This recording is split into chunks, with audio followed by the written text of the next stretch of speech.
Bonsoir à tous et bienvenue dans cette nouvelle édition de TV+ Madagascar dans le journal. C'est toujours un plaisir, mesdames et messieurs, de vous retrouver parmi nous, notamment cette journée d'anniversaire du groupe TV+ Madagascar. D'ailleurs, souhaitons un très joyeux anniversaire à TV+ Madagascar pour ses 27 ans d'existence. Voici les titres du journal.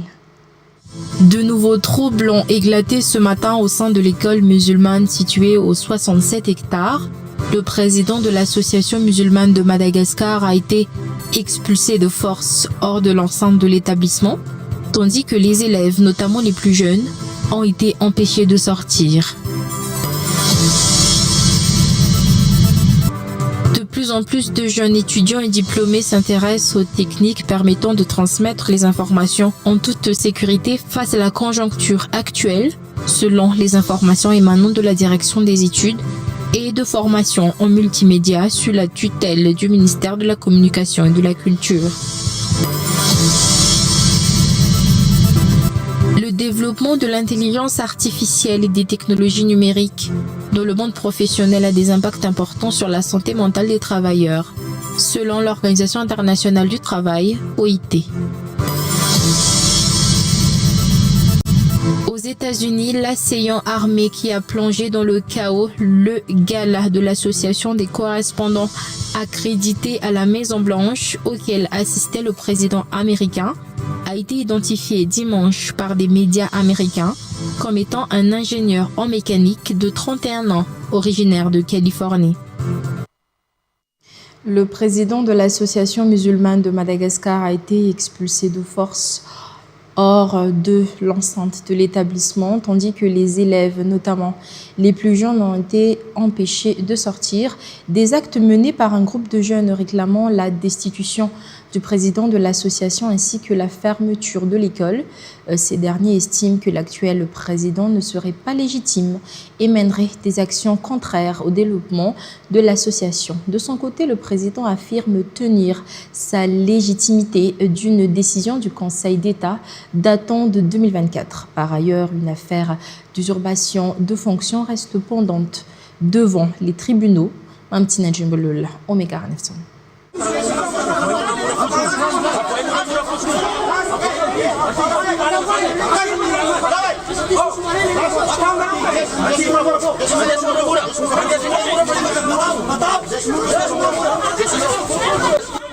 Lors des événements de ce jour, les tensions ont franchi un nouveau cap avec l'expulsion du président de l'association hors de l'enceinte scolaire. Du matériel et des équipements de l'école ont également été sortis sur la voie publique. Ce conflit autour de l'établissement dure plusieurs années. Selon les explications, ces tensions trouvent leur origine dans une usurpation de fonction au sein de l'association, un individu se présentant comme étant son président. Une plainte a déjà été déposée pour non-respect des procédures légales.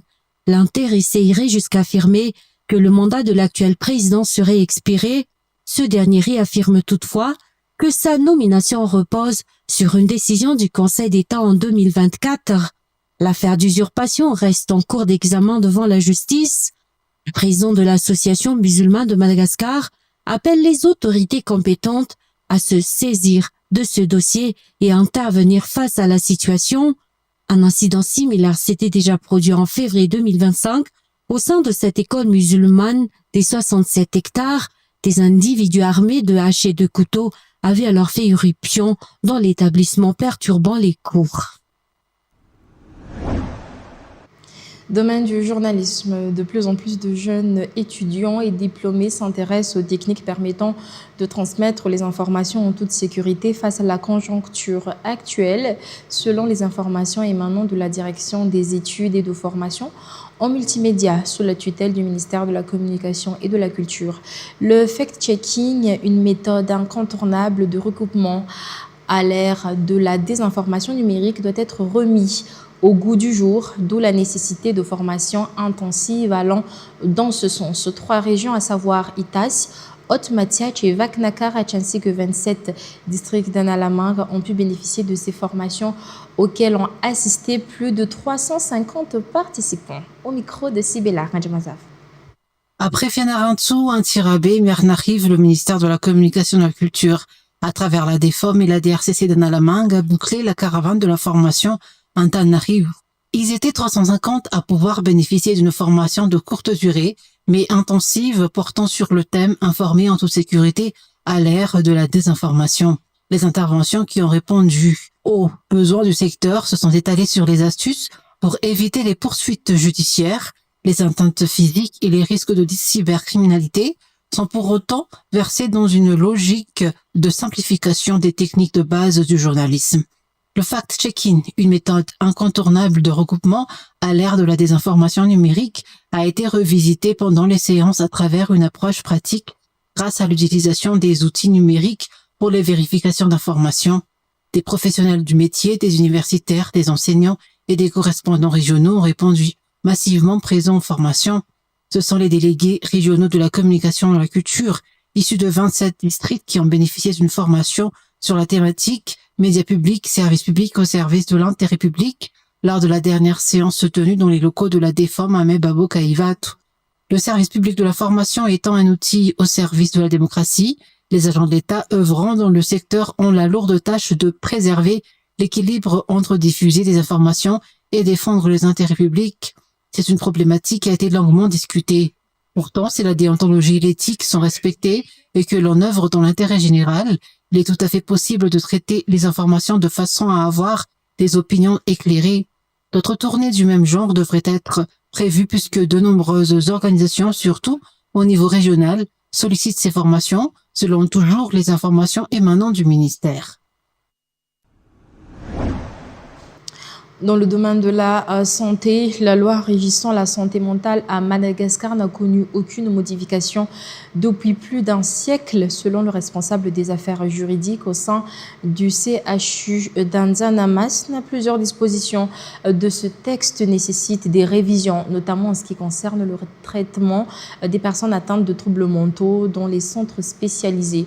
L'enchaînement des patients ne devrait pas être pratiqué car cela aggrave leur état. Selon les explications, le responsable des affaires juridiques du CHU d'Anzanamas n'a ajouté qu'un projet de loi relatif à la santé mentale a déjà été élaboré et que son adoption par les législateurs est attendue. Le député élu à Mbujechim a assuré être prêt à porter ce projet de loi et à le soumettre lors de la prochaine session ordinaire. Gracia Angistwirn Ifrasat. Les troubles liés au stress et à la charge mentale touchent aujourd'hui une grande partie des travailleurs. Ils ne sont pas uniquement causés par les difficultés de la vie quotidienne, mais également par les conditions de travail elles-mêmes. Beaucoup de travailleurs n'ont pas été préparés aux changements majeurs dans le monde professionnel, notamment la digitalisation et l'essor de l'intelligence artificielle. Ces transformations ne doivent pas être ignorées car elles peuvent provoquer des troubles psychologiques si elles ne sont pas correctement prises en charge. Il est donc essentiel de renforcer le dialogue social entre les différentes parties prenantes afin de garantir la mise en œuvre effective des mesures de SST dans les entreprises. Cela contribue à promouvoir un travail décent et durable. La protection des travailleurs ne doit pas se limiter aux aspects physiques ou économiques, mais doit également inclure la santé mentale et le bien-être psychologique. Le monde d'aujourd'hui est caractérisé par une plus grande digitalisation en matière du monde du travail. Et donc ce n'est pas le monde du travail qu'on connaissait avant. Cela crée des défis, ça crée aussi des opportunités. Et il est important de s'interroger sur les impacts, les effets de ça en ce qui concerne notre santé mentale. Et donc c'est une journée où nous faisons beaucoup de sensibilisation. Donc l'idée c'est de travailler ensemble à travers ce qu'on appelle le tripartisme.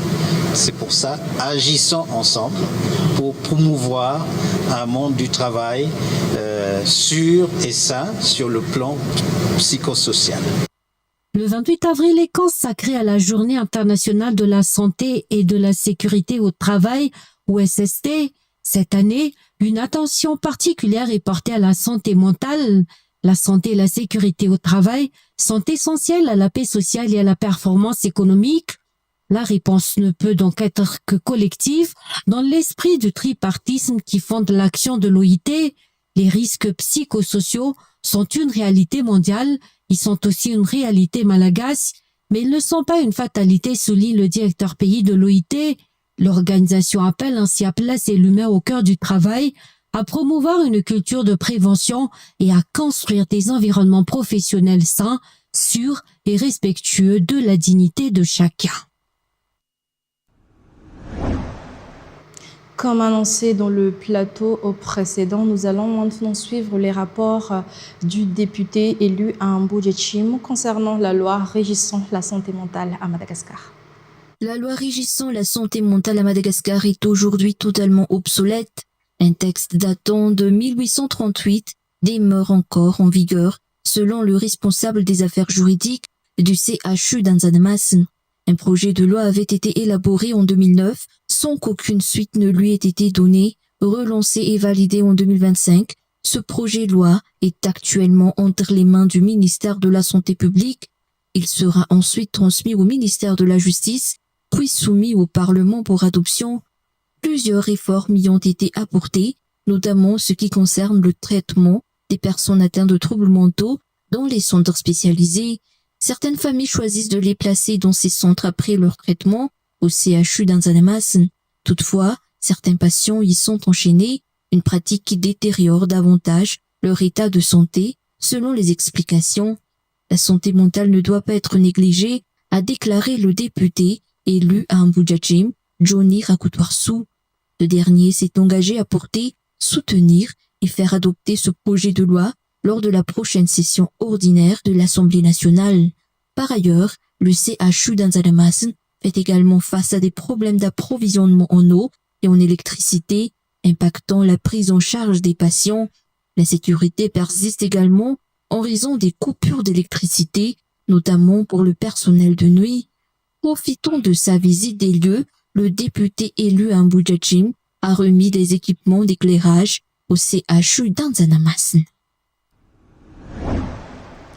Aux États-Unis, l'assaillant armé qui a plongé dans le chaos le gala de l'association des correspondants accrédités à la Maison-Blanche auquel assistait le président américain a été identifié dimanche par des médias américains comme étant un ingénieur en mécanique de 31 ans, originaire de Californie. Il va être présenté lundi à la justice. Reportage de France 24. Pour la photo, le suspect de l'attaque, Cole Thomas Allen, 31 ans, un ingénieur et professeur habitant Torrance, dans la banlieue de Los Angeles. Pour l'heure, l'assaillant qui a été examiné dans cet hôpital refuse de collaborer avec les enquêteurs selon les autorités. Ils ont néanmoins retrouvé un manifeste dans la chambre qu'il avait réservée à l'hôtel où se déroulait le gala. Une personne très perturbée qui aurait agi seule, comme l'affirme Donald Trump auprès de Fox News.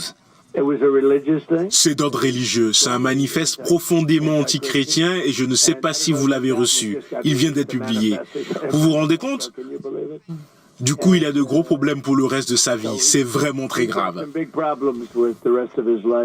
Dans ce document publié par le New York Post, le tireur, qui aurait agi seul, indique notamment avoir voulu cibler en priorité les hauts responsables de l'administration Trump, présents au gala. Dans le même temps, il dénonce aussi l'absence de sécurité qui lui a permis d'entrer à l'hôtel lourdement armé. Lors de son intrusion, le suspect était muni d'un fusil de chasse, d'un pistolet et de plusieurs couteaux selon la police.